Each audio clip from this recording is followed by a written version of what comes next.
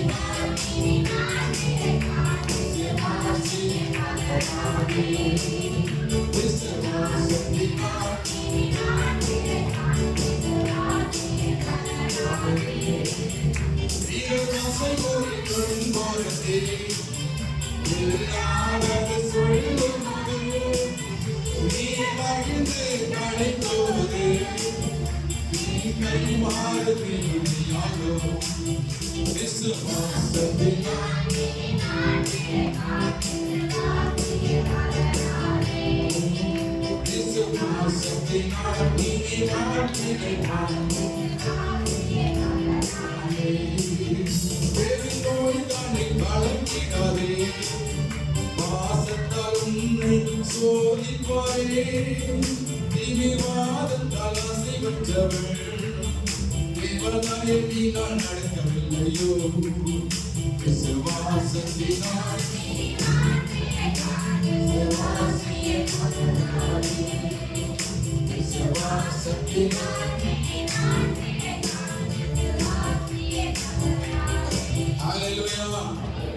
நிறைய விசுவாசத்தை பேச வேண்டியிருக்கு. நேரம் இல்லை. அடுத்த 2 எப்படி முடிக்க போகணும்னு தெரியல. சீக்கிரமா முடிக்கிறான் செய்யணும், வாசிக்கிட்டே தான் போகணும், வழி இல்லை. சாந்தம் 8வது என்னது? சாந்த குணம். சாந்த குணத்தை குறித்து வேதனை சொல்றது என்னாகும்? 12 மோசே எப்படிப்பட்டாருன்னா சாந்த குணம் உள்ளவன். எப்படி சொல்கிறது வேதம் சாந்த குணம் என்று? என்னாகும் வசனத்துல 12:3 மோசேயானவன் பூமியில் சகல மனிதர்களும் மிகுந்த சாந்த குணமுள்ளவனா இருந்தா. இந்த சாந்த குணம் உள்ளவர எப்படி வைக்கிறாரு கவனிங்க. மோசே எதனால சாந்த குணமுள்ளா இருந்தா? அவன் கோபக்காரன். பைபிள் சொல்லிருக்கு அவன் கோபத்துல 10 கட்டளையே கற்பனையே போட்டு உடைச்சவன். ஆனா அவனுக்கு என்ன பேரு? எப்படி வந்துச்சு? நிறைய பேருக்கு கோபம் இருக்கு, ஆனா கூட நல்ல குணம் இருக்கு. மோசே கோபக்காரன், ஆனா அவனுக்குள்ள என்ன இருக்கு? சாந்த குணம் இருக்கு. எதனால? ஜனங்களை அழிப்பேன்னு கர்த்தர் சொன்னார். நீ விளைக்க, இந்த ஜனங்கள் முருகம் இருக்க ஜனங்க, கடினமான இருதயம் உள்ளவங்க, இவங்களை விட்டு நீ விளைக்கொள், நான் ஒரு நொடியில் அழித்து விடுகிறேன் கர்த்தர் சொன்னார். அதுக்கு மோசே என்ன சொன்னார் தெரியுமா? ஏன் ஆண்டவர் அழிப்பேன் சொன்னாரு? கர்த்தரை விட்டு என்ன செய்தார்கள்? பாகாலை வணங்கினார்கள், கன்றுக்குட்டியை வளர்த்தார்கள், நகையை போட்டு உருவப்படுத்தி கன்றுக்குட்டியை வச்சு இதுதான் உன்னை நடத்தி வந்த தெய்வம் என்று சொல்லி கன்றுக்குட்டியை இவன் மேல ஜெபம் பண்ணிட்டு மோசே 40 நாள் உபவாசம் ஜெபம் பண்ணிட்டு கர்த்தரோட எழுதி கொடுத்த 10 கட்டளையை கையில 2 கற்பனை ஏந்திக்கிட்டு மலை விட்டு இறங்கி வரா. இங்க கீழே இருக்க ஜனங்கள் என்ன செய்தாங்க? 30 லட்சம் ஜனங்கள் கன்றுக்குட்டியை பார்த்து அது பெரிய திருவிழா கொண்டாடி குதூகலமா இருக்காங்க. அதை பார்த்து மோசே கோபப்பட்டார். கர்த்தரை விட்டு வேறொரு தெய்வத்தை வணங்குற ஸ்தோத்திரம். அல்லேலூயா. நீங்க கர்த்தரை விட்டு வேற தெய்வத்தை வணங்கக்கூடாது. ஆண்டவர் கோபப்படுவார். கர்த்தர் தான் உன்னை நடத்தினார், கர்த்தர் தான் உன்னை போஷித்தார், கர்த்தர் தான் உனக்காக ஜீவனை கொடுத்தார். அந்த தெய்வத்தை விட்டு நீ மாறக்கூடாது. மோசே கோபத்தோடு என்ன செய்தான்? 2 கற்பனையை உடைச்சு, ஐயோ அந்த ஜனங்கள் இப்படி மோசம் பண்ணிட்டாங்களே, மலையை போட்டு உடைச்சிட்டான். ஆனாலும் வேதம் சொல்லுகிறது அவன் சாந்த குணம் உள்ளவன். எதனால? ஜனங்கள் யாத்திரம் 32 கவனிச்சு பாருங்க. யாத்திரம் 32:32 அவன் ஜனங்களுக்காக உத்தரவாதத்தோடு ஜெபிக்கிறான். ஆகிலும் தேவரீர் அவருடைய பாவத்தை மன்னிப்பீரானால் மன்னித்து விடும், இல்லாவிட்டால் எழுதின நீ உங்களுடைய ஜீவ புத்தகத்திலிருந்து என் பெயரை பிரிக்கப்படும் என்று சொன்னான். அப்ப ஜனங்களுக்காக பரிதவிக்கிறவன் தான் சாந்த குணம் உள்ளவன். கை வைத்து அவன் சொல்லுமா? ஜனங்களை என்ன சொன்னார் ஆண்டவர்? கன்றுவெடி வாழ்த்துட்டாங்க, இனி இவங்க உயிரோட வைக்க மாட்டேன், என்னை விட்டுட்டு விலகி போயிட்டாங்க, இவன் நான் அழிக்க போறேன்னு சொன்னார் ஆண்டவர். மோசடி பேசினார், இவன் நான் அழிப்பேன், நீ விலகிக்கொள் என்றார். அதுக்கு மோசே விட்டு கொடுக்கல. இல்ல ஆண்டவரே, இந்த ஜனங்களுடைய பாவத்தை நீங்க மன்னிச்சு ஆகணும். அல்லேலூயா சொல்லுமா? இந்த ஜனங்களை நீ மன்னித்துட்டு நீ அழிக்காம விட்டு விடுங்க. ஒருவேளை நீங்க அழிச்சுட்டா என் பேரை சேர்த்து அழிச்சிருக்கின்றான். அல்லேலூயா சொல்லுமா? அப்ப ஜனங்களுக்காக பரிதவிக்கிறவன் சாந்த குணம் உள்ளவன். ஆத்தும பாரம் உள்ளவன் சாந்த குணம் உள்ளவன். ஆத்தும ஆதாயம் பண்ணுகிறவன் சாந்த குணம் உள்ளவன். இன்னும் சாந்த குணம் எப்படி நினைக்கிறீங்க? நல்ல பிரியாணி உங்க முன்னாடி வச்சு, ஐஸ்கிரீம் சைடுல வச்சு, எல்லாம் ஜூஸ் வச்சு முன்னாடி, சிக்கன் 65 வச்சு முன்னாடி வச்சு சாப்பிட அப்படியே 20 நாள் நமக்கு சந்தோஷமா பார்ப்போம், சிரிப்போம், சந்தோஷமா சாப்பிட்டாரு. அப்ப சாந்த குணம் நல்லா உங்களை பார்த்தா இப்படி இருக்க முன்னு தெரிய மாதிரி அமைதியா சாப்பிடுவீங்க. அப்படித்தானே? சாப்பிடும் போது எப்படி இருக்கும்? சந்தோஷமா இருக்காதா? சாந்த குணமா உட்காந்து சாப்பிடுவீங்களா? இல்ல சண்டை போட்டு சாப்பிடுவீங்களா? அப்ப சாந்தம் இருக்கு இல்லையா? உங்களை யாராவது திட்டா எப்படி இருக்கும் போனா? அப்ப சாந்த குணமா இருக்குமா? யாராவது திட்டு, உங்க அப்பாவே திட்டு, ஓலாறு சொல்லல, நீங்களும் பிள்ளைகளுக்கு ஓலாறு சொன்னா முறைச்சு பார்க்குது. ஓத்திரம் அல்லேலூயா. ஓலாறு சொல்றதெல்லாம் திட்டுற மாதிரி தெரியுது. பிசாசு தலையில மாட்டி விட்டான், ரோசம் வருது, ஆனா திருந்த மாட்டாங்க. சைடுல முறைச்சு பார்க்குது, ஏய் சைடுடா, நான் இப்படி முறைச்சு பார்க்கறான். அந்த முறைச்சு பார்க்கறதுலே தாய் தம்பி மிரண்டு போறாங்க. இதுக்கு மேல பேசினா நம்மளை கொண்டே முடியும். அதெல்லாம் இஷ்டத்துக்கு விட்டுறாங்க, போடா அப்போ சாந்த குணம் உள்ளவங்க ஸ்தோத்திரம் பொறுமையுடன் நான் என்ன செய்யணும்? நீடிய பொறுமையா இருக்கணும். யாரு திட்டினாலும் வஞ்சித்தாலும் அடித்தாலும் எப்படி இருக்கணும்? சாந்த குணம் அங்கதான் காட்டணும். பிரியாணி சோறு வைக்கும் போது சாந்த குணத்தை காட்டக்கூடாது, அங்கேயும் காட்டுங்க. ஆனா சண்டை போடும்போது உங்க குணத்தை காட்டணும். என்ன குணம் காட்டணும்? திமிர்வாத குணத்தை காட்டணும். திமிர் பிடிச்சு அலையணும். வீட்டுல கணவனுக்கும் மனைவிக்கு சண்டை, மாமிக்கும் மருமகளுக்கு சண்டை, மகளுக்கும் அம்மாவுக்கும் சண்டை, சோத்திரம் பக்கத்து வீட்டுல சண்டை, மூணாவது வீட்டுல சண்டை, நாலாவது வீட்டுல சண்டை. எதனால? சாந்த குணம் இல்லை. அதனாலதான் அவ்வளவு பெரிய சண்டை வருது.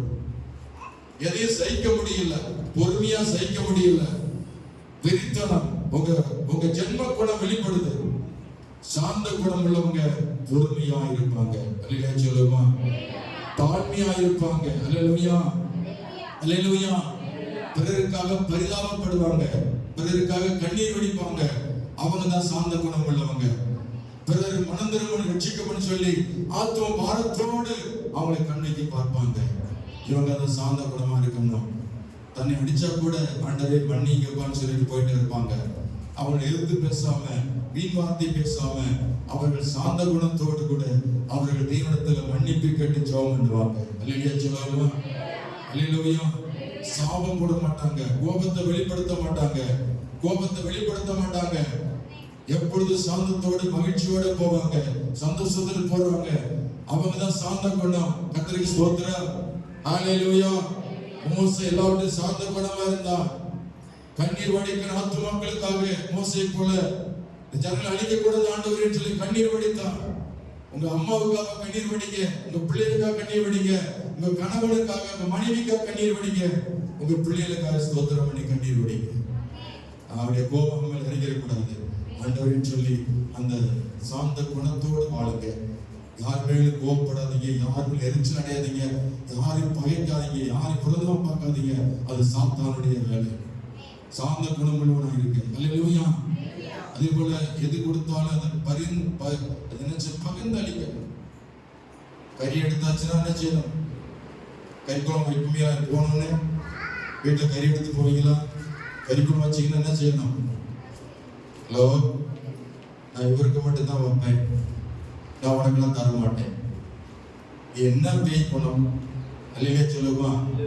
அல்லேலூயா. வீட்டுக்குள்ள வந்தாச்சுன்னா எல்லாருக்கும் என்ன செய்யணும்? பகிர்ந்து கொடுக்கணும். நான் அவனை மட்டும்தான் கவனிப்பேன். உனக்கு இல்ல, உனக்கு இல்ல, உனக்கு இல்ல, நீ போ, நீ ஓடு, போ. அல்ல பேய் குணத்தோட வாழணும். சாப்பிட்டா நரகன், அது போய் அதுல ஒரு சண்டை வருது என் வீட்டுல. அல்லேலூயா சொல்லுமா. இப்ப சாந்த குணம் உள்ளவங்க என்ன செய்வாங்கன்னா எல்லாரையும் பார்ப்பாங்க. எல்லாரும் இந்த சாப்பிடுறாங்களா, எல்லாரும் ஜூஸ் குடிக்கிறாங்களா, எல்லாரும் ஐஸ்கிரீம் சாப்பிடுறாங்களா, எல்லாருக்கும் ஸ்வீட் கிடைச்சிருக்கா. இதுதான் சாந்த குணத்துல இருக்கிறவங்க தான் பார்க்க முடியும். பேய் குணம் உள்ளவங்க தன்னை மட்டும், பிள்ளை மட்டும், யார் நேசிக்கிறோம் அவங்க மட்டும் பார்க்கணும். அப்ப உள்ள பேய் பிசாசு இருக்கு. சாந்த குணம் இல்லை. சாந்த குணம் உள்ளவங்க பகிர்ந்து அளிப்பாங்க. அல்லேலூயா சொல்லுமா. தன்னை போல பிறரை நேசிக்கிற குணம் ஒரு சாந்த குணம். நான் நல்லா இருக்கிறேன், அவங்க நல்லா இருக்கு. நான் சாப்பிட்டேன், அவங்க சாப்பிடணும். நான் தண்ணி குடிச்சு அவங்க குடிக்கணும். அல்லேலூயா. நான் நல்லா படிக்கிறேன், அந்த பிள்ளை நல்லா படிக்கணும். நான் நல்லா வீடு கட்டி நல்லா வசதியா இருக்கிறேன், அவங்க நல்லா இருக்கணும். அல்லேலூயா சொல்லுமா. இப்படி ஒரு சாந்த குணத்தோட மனுஷனை வெறுக்காம மனிதனை நேசி, மனிதனுக்கா பரிதவி, மனிதனுக்கா கண்ணீர் வடி, அவனுக்கு உதவி செய். சாந்த குணமா இரு. சண்டைக்காரனா மாறாதே. ஆண்டவர் ஆசீர்வதிப்பார். நேரம் ஆயிடுச்சு. Praise the Lord. எத்தனை நிமிஷத்துக்கு முடிச்சோம்? 10 5 நிமிஷம். அடுத்த வரி சொல்லி நான் முடிக்க போறேன். என்ன சொல்லப்படுகிறது? நீங்க சாந்த குணத்தோட இருக்கிறன்னா இயேசு நினைச்சு பாருங்க. மத்தேயு 11:29 இயேசு சொல்றாரு, நான் மனத்தாழ்மையும் சாந்தமாயும். என்ன போட்டிருக்கு? மத்தேயு 11:29 நான் சாந்தமும் மனத்தாழ்மையுமா இருக்கிறேன். என் நுகத்தை உங்கள் மேல் ஏற்றுக்கொண்டு என்னிடத்தில் பற்றிக் கொள்ளுங்கள். அப்பொழுது உங்கள் ஆத்துமாக்களுக்கு இளைப்பாறுதல் கிடைக்கும். சாந்தமா இருங்க. மன தாழ்மையா இருங்க. அப்பதான் உங்க ஆத்மாவுக்கு இளைப்பாறுதல் கிடைக்கும், நிம்மதியா வாழுவீங்க. அல்லேலூயா சொல்லுமா? ஹலோ, இங்க எனக்கு மேல சத்தம் போடுறதுக்கு அவங்க சொல்லிட்டு இருக்கேன். மைக்ல கொடுத்தா இறைச்சி கலக்கிற மாதிரி அடிக்கூடாது, அளவிட கூடாது. ஒழிக்கிறியா விட்டுடு, போயிட்டு வாங்க. கண்டிஷன் பண்ண அழுதுரும், விட்டுடு, போயிட்டு வா. எங்கம்மா போக விரும்புறீங்க? புறப்பட்ட விடுங்க. அழுக போயிடுச்சா? அல்லேலூயா சொல்லுமா? அல்லேலூயா, அல்லேலூயா. என் இயேசு ராஜா ஸ்தோத்திரம், என் இயேசு ராஜா ஸ்தோத்திரம், ஸ்தோத்திரமே ஸ்தோத்திரமே, உயிருள்ள நாளிலே ஸ்தோத்திரமே ஸ்தோத்திரமே, உயிருள்ள நாளிலே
சொல்றாரு, இந்த கனி இருந்தா தான் ஒரு விசுவாசி. எத்தனை கனியை பார்த்துட்டோம்? 8 கனிகள் பார்த்துட்டீங்க. ரிப்பீட், மறுபடியும் சொல்லாம அத. அன்பு, பக்கத்துல பார்த்து சொல்லுங்க, அன்பு. ஒப்பி பக்கத்துல, அன்பு, சந்தோஷம், சமாதானம், நீடிய பொறுமை, தயவு, நற்குணம், விசுவாசம், சாந்தம். இச்சைக்கு வரல, இன்னைக்கு இச்சைக்கிறத பார்த்து முடிச்சிருவோம். அடுத்த வாரம் வேற டாபிக் போயிட்டு இருக்கு, அதனால இன்னைக்கு முடிச்சிடுறேன். கர்த்தருக்கு ஸ்தோத்திரம். 9 கனி இன்னைக்கு முடியுது. இது கனியை குறித்து கர்த்தர் பேச சொன்னார், ஆவியானவர் பேசிட்டு இருக்கிறாரு. கொஞ்ச நேரம் பொறுத்துக் கொள்ளுங்க. பொறுமையா இருப்பீங்களா? விசுவாசி என்ன வேணும்? பொறுமை வேணும். வீட்டுல மீன் குழம்பு இருக்குது, அதனால சீக்கிரம் விடுங்க பாஸ்டர். அதனால தீ பத்திரிச்சு வந்தீங்கன்னா யாரும் ஒண்ணு இருக்காது, பொறாமை சாப்பிடுங்க. போய் பண்ணுங்க, கர்த்தரை ஆசீர்வதிப்பார். அல்லேலூயா, அல்லேலூயா. எனது கர்த்தருடைய வார்த்தை உங்களுக்கு கிடைக்காது. சாப்பாடு எப்பயும் கிடைக்கும். அல்லேலூயா. சோறு வேலை எப்பயும் உண்டு உங்களுக்கு. என்னச்சா ரெடியா இருக்கா? வேலை ரெடியா இருக்கு, அது எப்பயும் கிடைக்கும். ஆனா வார்த்தை கிடைக்காது. அல்லேலூயா. இது ஒரு அருமையான நேரம். இது தேவனுடைய வார்த்தை கேட்கிற நேரம். இது அற்பமா என்னாது, நேரத்தை கணக்கிடாது. கர்த்தர் உன்னை ஆசீர்வதிப்பார். 9 எந்திரிச்சு பார்ப்போம்.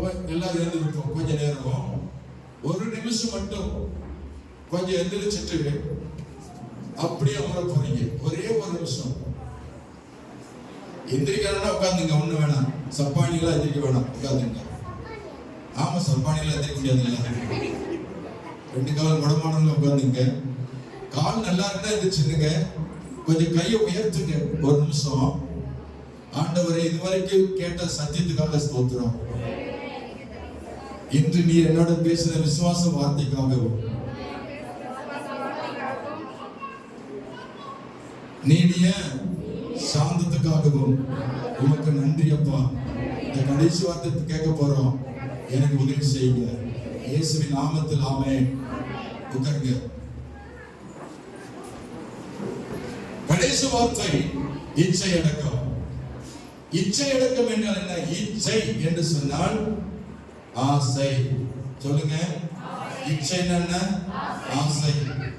கையளவு இருந்ததுதான் தான் கடலளவு ஆசை வைத்திருக்கிறான் மனிதன்.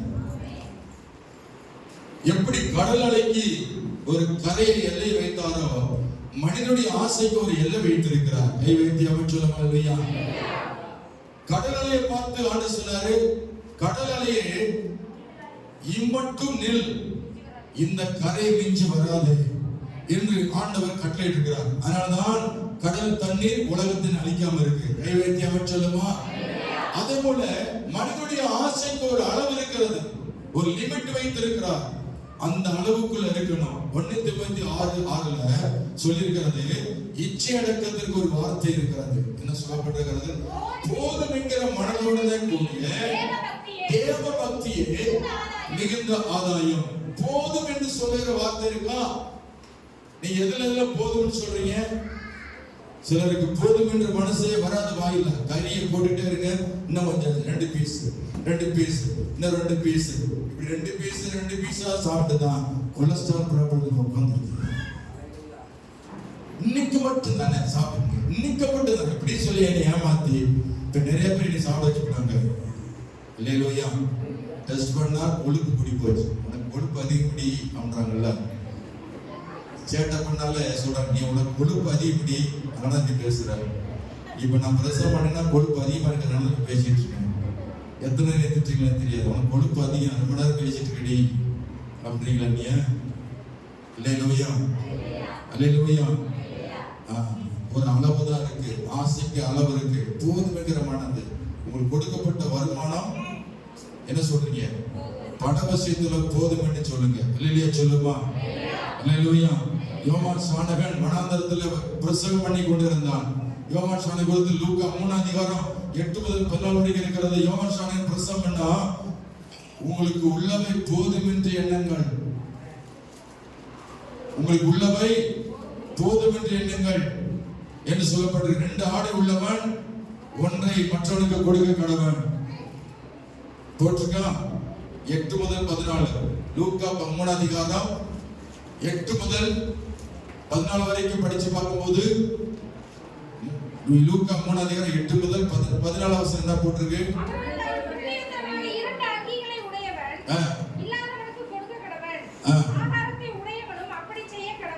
நீங்கள் ஒருவருக்கு இடுக்கண் செய்யாமலும் பொய்யாய் குற்றம் சாட்டாமலும் உங்கள் சம்பளமே போதும் என்று இருங்கள். உங்களுக்கு கொடுக்கப்பட்ட சம்பளம் வருமானம் போதும். இடைவில் கிம்பளம் ஒண்ணு இருக்குல்ல, சம்பளம் கிம்பளம். இந்த லஞ்சம் வாங்குதல் வேண்டாம். பண ஆசை குறிக்கும். பண ஆசை எல்லா தீமைக்கும் வேறாக இருக்கிறது. ஒருவனும் ஒண்ணு கொண்டு வந்ததும் இல்லை, ஒன்னும் கொண்டு போவதும் இல்லை. நான் சாப்பிட்டோம், நான் அவ்வளவுதான் தூங்கினோம், வேலை செஞ்சோம், அந்த அளவுதான் போகுது. அடுத்து 6 அடி நிலம் தான் நமக்கு சொந்தம். இன்னைக்கு இருந்தா நாளைக்கு எங்க போய் நாளைக்கு நடக்குமா இன்னைக்கு நடக்கும் சொல்ல முடியாது. இன்னைக்கு இருந்தா வெளிநாட்டுல இருந்தா சொல்லிவிடுவாங்க, வர்றதுக்கு லேட் ஆகும், 2 நாள் கூட வச்சுப்பாங்க. அதிகபட்சம் 3 நாளைக்கு எவ்வளவு தாங்காது. கொண்டு போய் என்ன செய்யணும்? அடக்கம் பண்ணணும். எவ்வளவுதான் சம்பாதிச்சாலும் அந்த பணம் எல்லாம் கொண்டு போவதில்லை. அல்லேலூயா சொல்லுமா.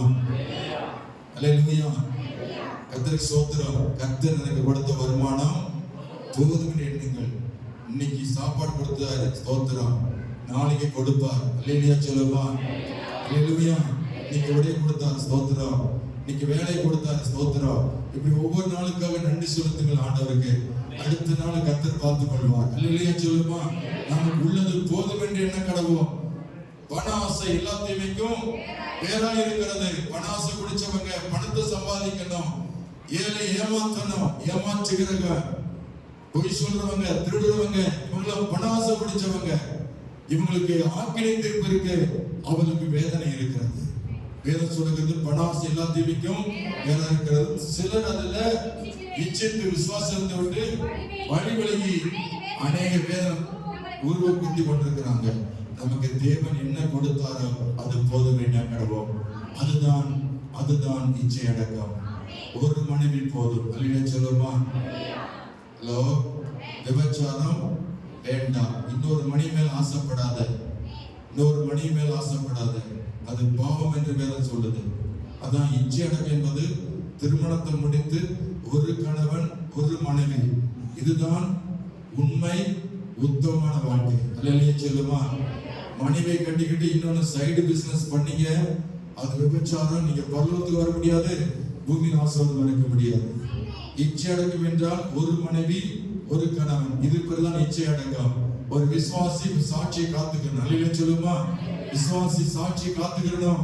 இந்த இச்சை அடக்கம் இல்லாதவன் சாட்சியை கெடுத்து கொண்டிருப்பான். அளவில்லாத ஆசை, பெண் ஆசை பிடிச்சவன், பண ஆசை பிடிச்சவன், நில ஆசை பிடிச்சவன், சொந்த ஆசை பிடிச்சவன், இதையெல்லாம் பரலோகத்துக்கு வர முடியாது. ஆக்கினையில் படைவார்கள். ஒருவனுக்கு எவ்வளவுதான் ஐஸ்வர்யம் இருந்தாலும் அது அவனுக்கு ஜீவன் அல்ல. அவனுக்கு 1 கோடி பணம் இருந்தாலும் அவனுக்கு அது ஜீவன் அல்ல. அல்லேலூயா. 100 ஏக்கர் நிலம் வச்சாலும் அது அவனுக்கு ஒரு பிரயோஜனம் இல்லை. கர்த்தர் தான் நமக்கு துணையாக இருக்கணும். போதுங்கிற மனதோடு இருங்க.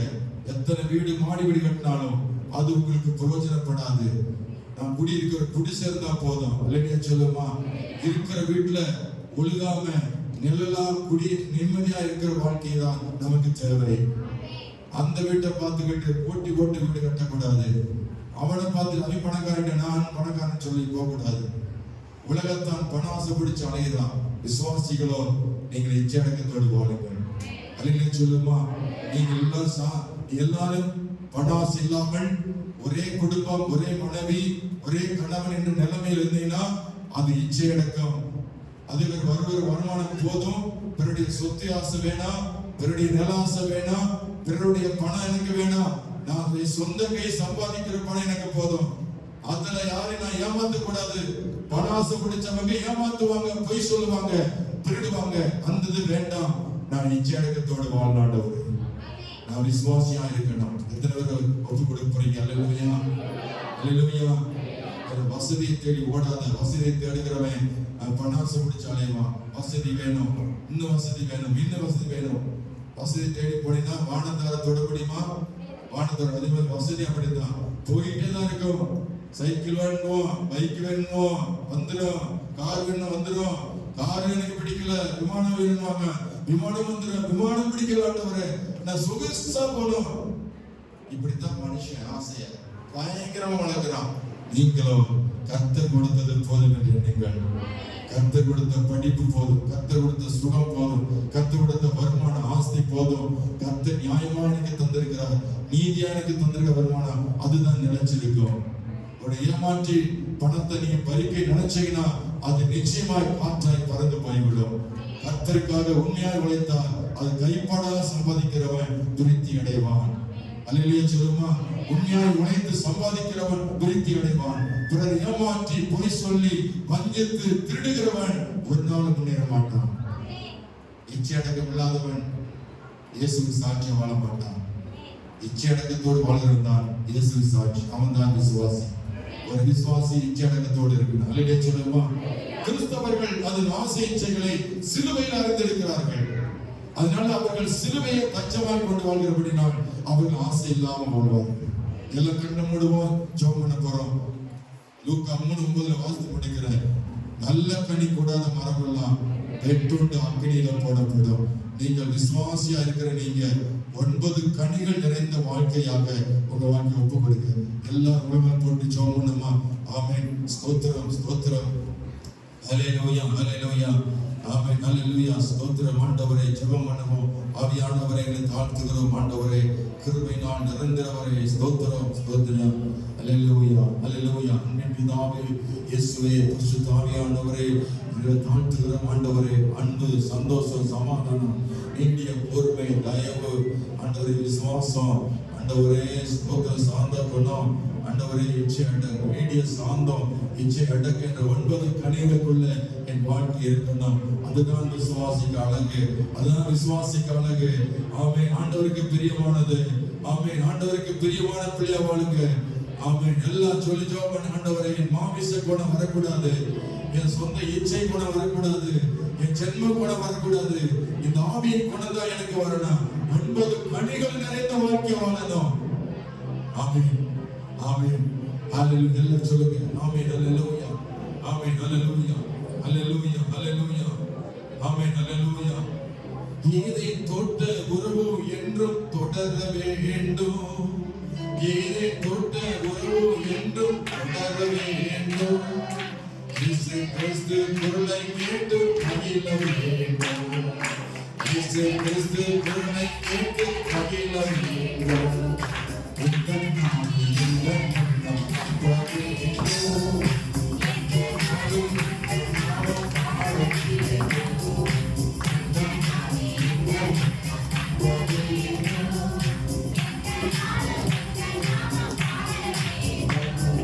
கனிகள் எல்லாம் நாளும் பெருக வேண்டும். கனிகள் எல்லாம் நாளும் பெருக வேண்டும். எல்லாம் பணி செய்து அடைய வேண்டும். எல்லாம் பணி செய்து அடைய வேண்டும்.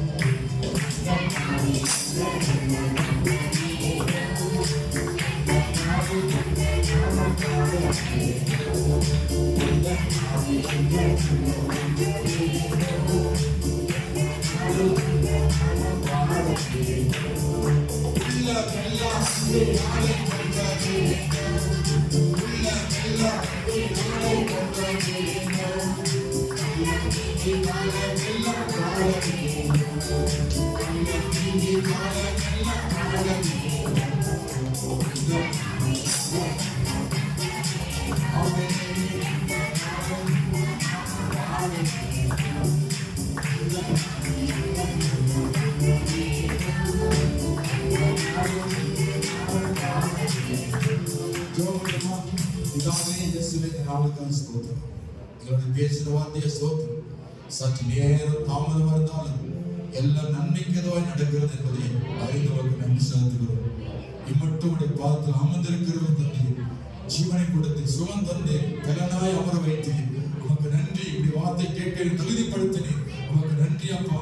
வசனங்களை கேட்ட ஒவ்வொருவரையும் ஆசீர்வதியும். ஆவியின் கனிகளை பெற்று இந்த உலகத்தில் சாட்சியா வாழட்டும். சபையில கனிகளை கொடுக்கட்டும். குடும்பத்துல சமுதாயத்துல கனிகளை கொடுக்கட்டும். ஆவியின் கனிகளோடு வாழ உதவி செய்யும். இயேசு கிறிஸ்துவின் நாமத்தில் பிதாவே ஆமென். என் ஆத்துமாவே கர்த்தரை ஸ்தோத்திரி. உங்கள் பரிசுத்த நாமத்தை ஸ்தோத்திரி. என் ஆத்துமாவே கர்த்தரை ஸ்தோத்திரி.